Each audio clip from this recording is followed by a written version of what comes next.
So this is Cream Over Heaven, and we're going to go over its combos and your tactics, as well as viewing some weaknesses that Cream Over Heaven has. So let's start. So first, the basic combo is E, Y, T, or hold F. The reason why I say T or F is usually because it depends on who you're facing. If it is a weaker opponent or an NPC, use your T. If it is any other player, then use your F to keep them in your void,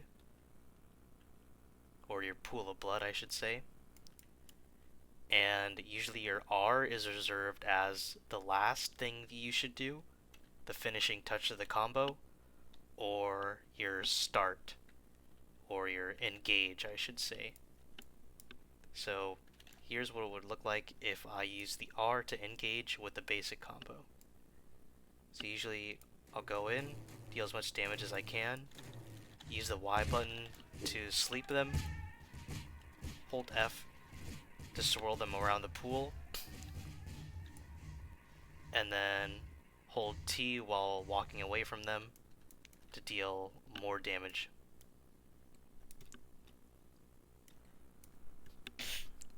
The reason why you can either use your E or your Y interchangeably is usually because you want to put down your pool of blood while they're asleep in it, so that you deal a lot more damage to them and they can't react or get out of the pool in any sort of circumstance. So you're effectively just keeping them in the pool, maximizing your damage, and maximizing your healing as well if you have Ulf Vamp. And by the way, I recommend always getting Ulf Vamp on Cream Over Heaven, because Ulf Vamp adds a lot more healing to your E, and adds more healing onto all of your other abilities as well, which are all tick damage based abilities except for your Y. And with Diver Down, you get a little bit of extra healing on the side due to the Diver Down proc. So how does this fare against time manipulation stands? So time stop is actually really easy to counter, and usually you can do this with your R if you time it correctly. As you can see, he appears. That was really bad. Do his time stop again.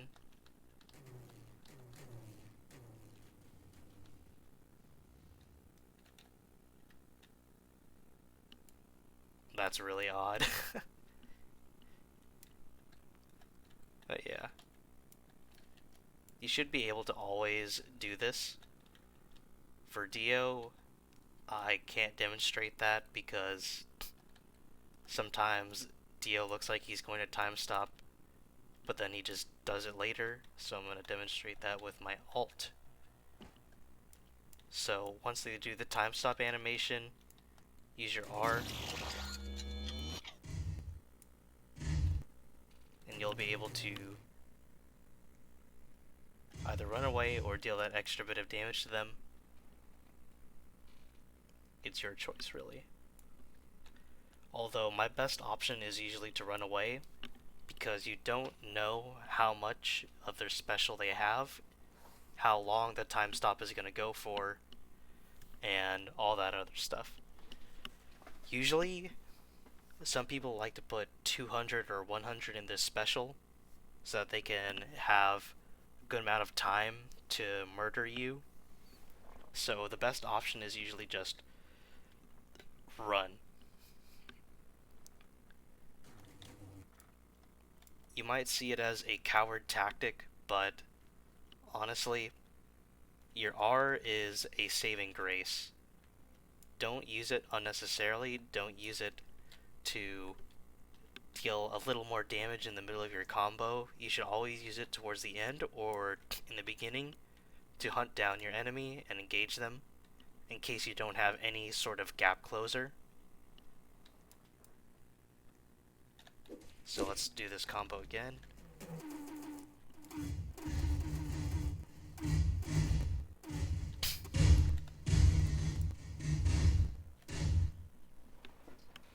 And as you can see, all that tick damage combined, easily they just die.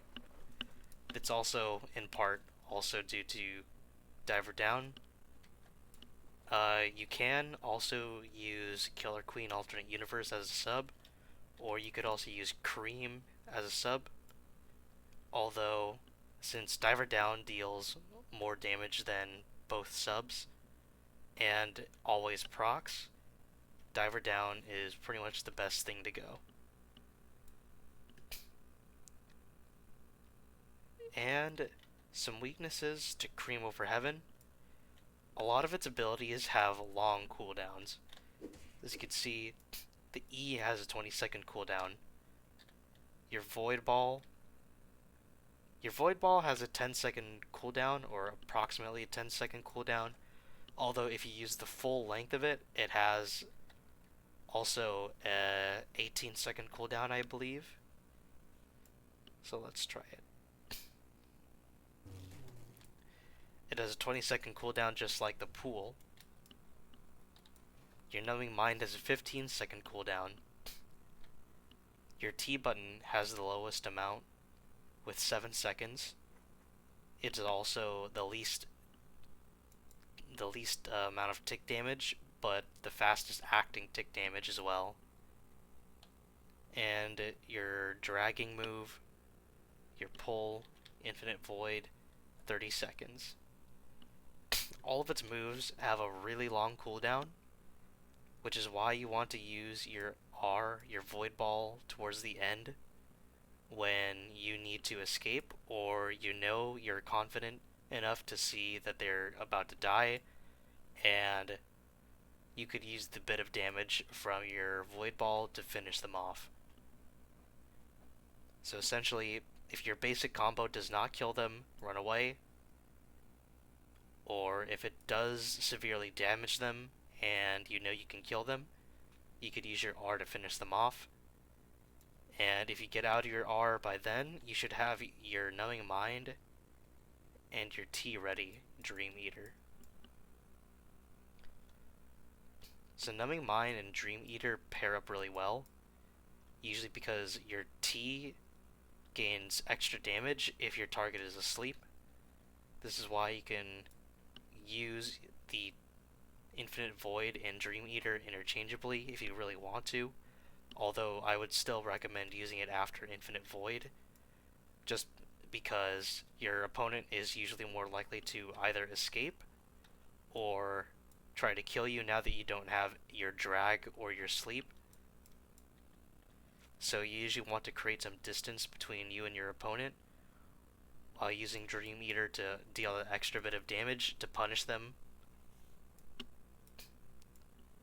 and then use your R to either escape or do the finishing blow.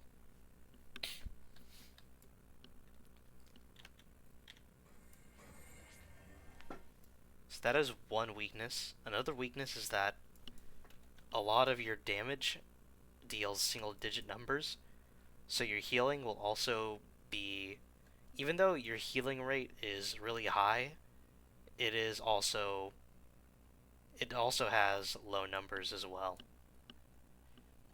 So even though you can get severely hurt in the middle of a fight and heal legit half your health bar over your basic combo, you need to have your basic combo ready, if not your T and your Y ready as well. You need to have all those abilities ready unless you're getting outdamaged by something like being caught off guard in the middle of a time stop so you can't do anything, or something like fighting a skilled Wonder View player, anything particularly like that can outdamage your sustain. Well, you're dead, essentially.